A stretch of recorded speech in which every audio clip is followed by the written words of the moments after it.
Hello DSC friends, 9th class biology జీవుల మౌలిక ప్రమాణం పాఠంలో 40 ప్రాక్టీస్ బిట్స్ అనేవి చూద్దాము. మీకు కనుక నా వీడియోస్ ఉపయోగకరంగా ఉన్నట్లయితే ప్లీజ్ సబ్స్క్రైబ్ చేయడం మర్చిపోకండి అండ్ షేర్ కూడా చేయండి. మొదటి ప్రశ్న, కణాన్ని 1665లో సూక్ష్మదర్శిలో పరిశీలించిన శాస్త్రవేత్త Robert Hooke, Robert Brown, Robert Koch and Louis Pasteur. కణాన్ని 1665లో సూక్ష్మదర్శిలో పరిశీలించిన శాస్త్రవేత్త రాబర్ట్ హుక్. కణం అనేది ఒక చిన్న గది అనే అర్థం కల ఈ భాషా పదము Greek, Latin, Italian, French. So కణం అనేది మనం చూసినట్లయితే లాటిన్ భాషా పదం, ఒక చిన్న గది అనే అర్థం కల లాటిన్ భాషా పదము.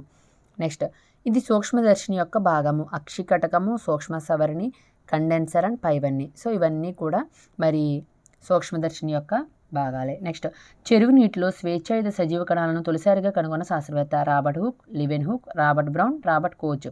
చెరువు నీటిలో స్వేచ్ఛాయుత సజీవ కణాలను కనుగొన్నవారు ఎవరనేది ఇక్కడ మనం చూసినట్లయితే లివెన్ హుక్ స్వేచ్ఛాయుత సజీవ కణాలను తొలిసారిగా కనుగొన్నాడు. నెక్స్ట్, 1831లో కణంలోని కేంద్రకాన్ని కనుగొన్న శాస్త్రవేత్త Robert Brown, Robert Hooke, Robert Koch and Louis Pasteur. మనం చూసినట్లయితే 1831లో కణంలోని కేంద్రకాన్ని కనుగొన్న శాస్త్రవేత్త రాబర్ట్ బ్రౌన్.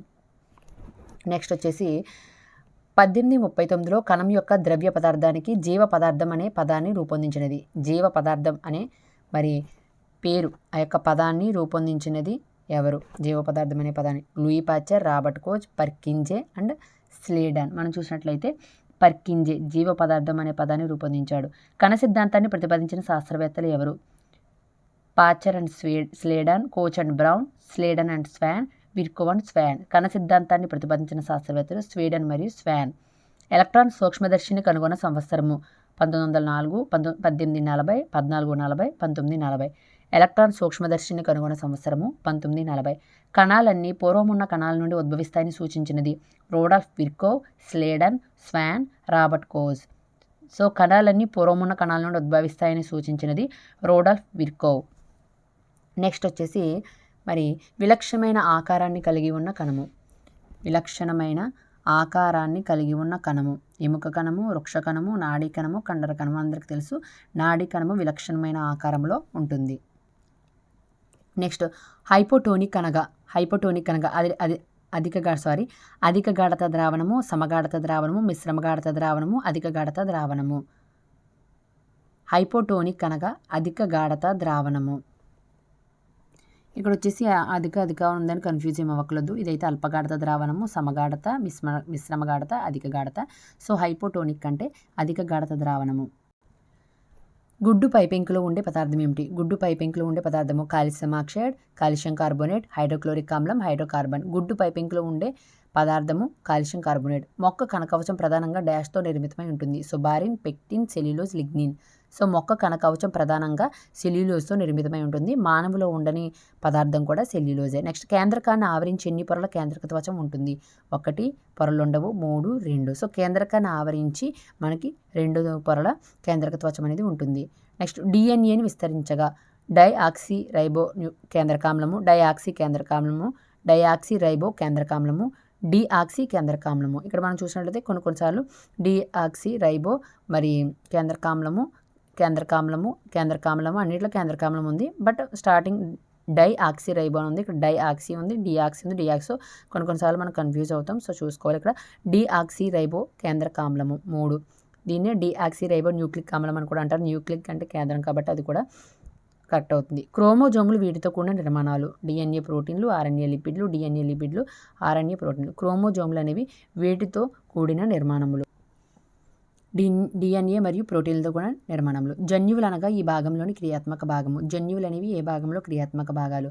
ఆర్ఎన్ఏ మరియు కేంద్రకము, డిఎన్ఏ, క్రోమోజోమ్, కణద్రవ్యము. సో జన్యువులు అనగా మనకి డిఎన్ఏలోని క్రియాత్మక భాగాలు. ఈ క్రింది వనరులు ఏ విధమైన పొరలు కలిగి ఉండని జీవులు ఏమిటి? ఏ విధమైన పొరలు ఉండనివి? వైరస్లు, బ్యాక్టీరియా, ప్రోటోజోవా అండ్ శైవలాలు. వైరస్లో ఏ విధమైన పొరలు కలిగి ఉండదు. నెక్స్ట్, త్వచ జీవోత్పత్తిలో తోడ్పడే కణాంగం ఏమిటి? గరుకు అంతర్జీవ ద్రవ్యజాలము, రైబోజోమ్, లైసోజోమ్, నునుపు అంతర్జీవ ద్రవ్యజాలము. మనం చూసినట్లయితే నునుపు అంతర్జీవ ద్రవ్యజాలము త్వచ జీవోత్పత్తిలో తోడ్పడుతుంది. ఈఆర్ త్వచ నిర్మాణంలో డాష్ను పోలి ఉంటుంది. కేంద్రక త్వచం, కణత్వచం, ప్లాస్మా త్వచం, పైవన్నీ. ఈఆర్ త్వచం యొక్క నిర్మాణం ప్లాస్మా త్వచాన్ని పోలి ఉంటుంది. సకశేరుకాల కాలేయ కణాలలో విష పదార్థాలను మందులను నిర్వీర్యం చేసేది గరుకు ఈఆర్, న్యూనపు ఈఆర్, కేంద్రక ఆమ్లము, లైసోసోమ్. సకశేరుకాల కాలేయ కణాలలో విష పదార్థాలను మందులను నిర్వీర్యం చేసేది న్యూనపు ఈఆర్. బ్లాక్ రియాక్షన్ పద్ధతిని కనుగొన్నది కెమిల్లో గాల్జీ, క్రిస్టియన్ డిడూవే, ఫ్లెమింగ్, సింపర్. బ్లాక్ రియాక్షన్ పద్ధతిని కనుగొన్నది కెమిల్లో గాల్జీ. బ్లాక్ రియాక్షన్ పద్ధతి ఈ వ్యవస్థకు సంబంధించినది రక్త ప్రసరణ వ్యవస్థ, జీర్ణ వ్యవస్థ, శ్వాస వ్యవస్థ, నాడీ వ్యవస్థ. సో బ్లాక్ రియాక్షన్ పద్ధతి నాడీ వ్యవస్థకు సంబంధించినది. నెక్స్ట్, ఇవి జీర్ణ ఎంజైములతో నిండిన త్వచంతో ఆవరించబడిన కోశాలు. జీర్ణ ఎంజైములతో నిండిన త్వచంతో ఆవరించబడిన కోశాలు ఏమిటి? రైబోజోములు, మైట్రోకాండ్రియా, గాల్జీ సంక్లిష్టం, లైజోజోములు. సో లైజోజోములు అనేవి జీర్ణ ఎంజైములతో నిండిన త్వచంతో ఆవరించబడిన కోశాలు. ఇవి ఒక రకంగా కణ వ్యర్థాలను విసర్జించే ఒక వ్యవస్థ. గాల్జీ సంక్లిష్టం, లైసోసోములు, ఎస్సిఆర్, ఆర్ఈఆర్.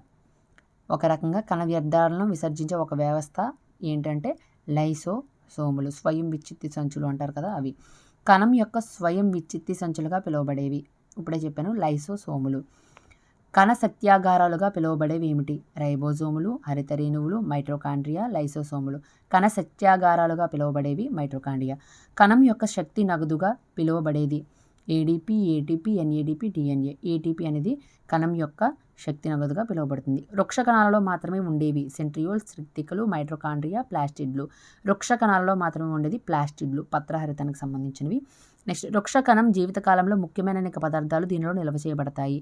రిక్తికలో మైట్రోకాండ్రియా, హరిత రేణువు, లైసోసోములు. వృక్ష కణం జీవితకాలంలో ముఖ్యమైన అనేక పదార్థాలు రిక్తికలో నిల్వ చేయబడతాయి. కొన్ని వృక్ష కణాల రిక్తిక మొత్తం కణ పరిమాణంలో %ను ఆక్రమిస్తుంది. కొన్ని వృక్ష కణాల రిక్తిక మొత్తం కణ పరిమాణంలో %ను ఆక్రమిస్తుంది. ఎంత శాతం ఆక్రమిస్తుంది? 10-20%, 30-40%, 5-9%, 50-90%. మనం చూసినట్టయితే కొన్ని వృక్ష కణాల రిక్తిక మొత్తం కణ పరిమాణంలో 50-90% ఆక్రమిస్తుంది. సమవిభజన, క్షయ విభజన తర్వాత ఏర్పడే పిల్ల కణాల సంఖ్య వరుసగా సమవిభజన, క్షయ విభజన తర్వాత 2, 4, 4, 2, 1, 2, 4, 8. మనం చూసినట్లయితే 2, 4 సమవిభజనలో 2 పిల్ల కణాలు, క్షయకరణ విభజనలో 4 పిల్ల కణాలు అనేవి ఏర్పడతాయి.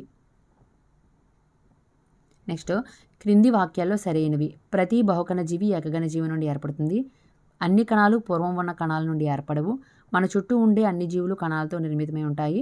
భూతద్దం ఆవిష్కరణ సూక్ష్మజీవ ప్రపంచ ఆవిష్కరణలకు దారితీసింది. క్రింది వాటిలో సరైనవి ఏదే అని అడిగాడు. మనం చూసినట్లయితే ప్రతి బహుకణ జీవి ఏకగణ జీవి నుండి ఏర్పడుతుంది. అవును. అన్ని కణాలు పూర్వం ఉన్న కణాల నుండే ఏర్పడవు అన్నాడు. పూర్వం ఉన్న కణాల నుండే ఏర్పడతాయి. కాబట్టి మనం చూసినట్లయితే 1, 3, 4 అనేవి కరెక్ట్ ఆన్సర్స్. మన చుట్టూ ఉండే అన్ని జీవులు కణాలతోనే నిర్మితమవుతాయి. భూతద్దం ఆవిష్కరణ ద్వారానే సూక్ష్మజీవ ప్రపంచ ఆవిష్కరణకు దారితీస్తుంది. సో ఇవి. నెక్స్ట్, క్రింది వాక్యాలలో సరికాని వాక్యములు. అన్ని జీవుల కణాలకు కణకవచం ఉంటుంది. అమీబా, పారామిషియం, క్లెమిడోమోనాస్ బ్యాక్టీరియాలు ఏకకణ జీవులు. కొన్ని శిలీంధ్రాలు, వృక్షాలు, జంతువులు బహుకణ జీవులు. మానవ శరీరంలోని కణాలని ఒకే ఆకారాన్ని కలిగి ఉంటాయి. సో క్రింది వాటిలో సరికాని వాక్యం ఏంటి అని మనకి ఇక్కడ అడగడం అనేది జరిగింది. మనం చూసినట్టు అన్ని జీవుల కణాలకు ఏముంటుంది? కణకవచం ఉంటుందా? అన్ని జీవుల కణాలకు మరి కణకవచం ఉండడం అనేది మనం చూసినట్లయితే కణకవచం అనేది అన్ని జీవుల కణాలకు ఉండదు. సో అది wrong answer. Next, amoeba, paramecium, Chlamydomonas బ్యాక్టీరియాలు ఏకకణ జీవులు. అలాగే కొన్ని శిలీంధ్రాలు, వృక్షాలు, జంతువులు బహుకణ జీవులు. మానవ శరీరంలో కణాలన్నీ ఒకే ఆకారాన్ని కలిగి ఉంటాయా? ఉండవు. కణాలన్నీ ఒకే ఆకారాన్ని కలిగి ఉన్నాయి. ఆడి కణం విలక్షణమైన ఆకారాన్ని కలిగి ఉంటుంది. సో అంటే మనం చూసినట్లయితే దీంట్లో మనకు ఆన్సర్ వచ్చేసి మరి 1, 4 అనేవి మాత్రమే రాంగ్, మిగతా 2 కరెక్ట్ అని మనం అర్థం చేసుకోవచ్చు. నెక్స్ట్ వచ్చేసి ఈ క్రింది వాక్యాల్లో సరైన దానిని ఎంపిక చేయండి. కొన్ని కణాలు ఆకారంలో మార్పు చెందుతూ ఉంటాయి. ఒక ప్రత్యేక రకానికి చెందిన కణాలు విచిత్రంగా ఉంటాయి. ఈ రెండిట్లో సరైన దాన్ని ఎంపించి. కొన్ని కణాలు ఆకారంలో మార్పు చెందుతూ ఉంటాయి. ఒక ప్రత్యేక రకానికి చెందిన కణాలు విచిత్రంగా ఉంటాయి. మనం చూసినట్లయితే 1, 2 కూడా సరైనవి. క్రింది వాక్యాల్లో సరైన దాన్ని ఎంపిక చేయండి. మానవ శరీరంలో కణాల మధ్య శ్రమ విభజన జరుగుతుంది. మానవ శరీరంలో అన్ని కణాలు ఒకే విధంగా నిర్వర్తిస్తాయి. సో మనం చూసినట్లయితే మానవ శరీరంలో కణాల మధ్య శ్రమ విభజన అనేది జరుగుతుంది.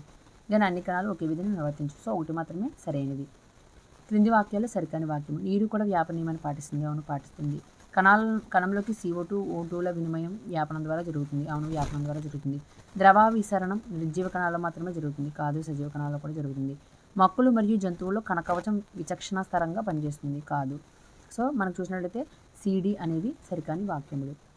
మైట్రోకాండ్రియా, హరిత రేణువు, రైబోజోమ్, ఎస్సిఆర్ వీటి యొక్క విధులు ఏమిటి? మైటోకాండ్రియా మరి చూసిన లిపిడ్ల సంశ్లేషణ, ప్రోటీన్ల తయారీ, శక్తి నిల్వ, కిరణజన సంక్రియ, జీర్ణక్రియ ఎంజైమ్స్ కలిపిన కణాంతర జీవక్రియకి తోడ్పడు. మనం చూసినట్లయితే మైటోకాండ్రియా వచ్చేసినప్పటికీ మనకి శక్తిని ఏం చేస్తుంది, మైటోకాండ్రియా నిల్వ చేస్తుంది. అలాగే హరితరేణువులు వచ్చేసినప్పటికీ మనకి కిరణజన్య సంయుక్తులు ఉపయోగపడతాయి. రైబోజోములు వచ్చేసినప్పటికీ మనకి ప్రోటీన్ల తయారీ. ఎస్సీఆర్ అనేది మనకి లిపిడ్ల సంశ్లేషణకు ఉపయోగపడుతుంది. So 4th option correct answer. క్రింది వాళ్ళలో సరికాని జత ఐసోటోనిక్, హైపోటోనిక్, హైపర్టోనిక్ ఏది కాదు. ఐసోటోనిక్ సమగాఢ ద్రావణము, అల్పగాఢ ద్రావణము, అధిగాఢ ద్రావణము. సో సరికాని జత అధిగడి ఇవన్నీ కూడా సరైనవే. ఐసోటోనిక్ సమగాఢత, హైపోటోనిక్ అల్పగాఢత, హైపర్టోనిక్ అధిగాఢత ద్రావణము. సో మనం 9th బిట్ ఒకసారి క్రాస్ చెక్ చేసుకుందాం. అక్కడ చిన్న మిస్టేక్ జరిగింది. ఇక్కడ హైపోటోనిక్ అంటే అధిక గాఢ ద్రావణం అని చెప్పాను కదా. నిజానికి హైపోటోనిక్ అంటే అల్పగాఢత ద్రావణము. హైపోటోనిక్ అంటే అల్పగాఢ ద్రావణము. హైపర్టోనిక్ అంటే అధిక గాఢత ద్రావణము. ఐసోటోనిక్ అంటే సమగాఢత ద్రావణము. సో ఒకసారి ఈ మిస్టేక్ని కూడా అందరూ కూడా ఒకసారి రెక్టిఫై చేసుకోండి. ఇది ముఖ్యంగా మనకి 9th బయాలజీ జీవుల మౌలిక ప్రమాణంలో ప్రాక్టీస్ బిట్స్. సో మీకు కనుక నా వీడియో యూజ్ఫుల్గా ఉందనుకుంటే ప్లీజ్ సబ్స్క్రైబ్ చేయడం మర్చిపోకండి. Thank you.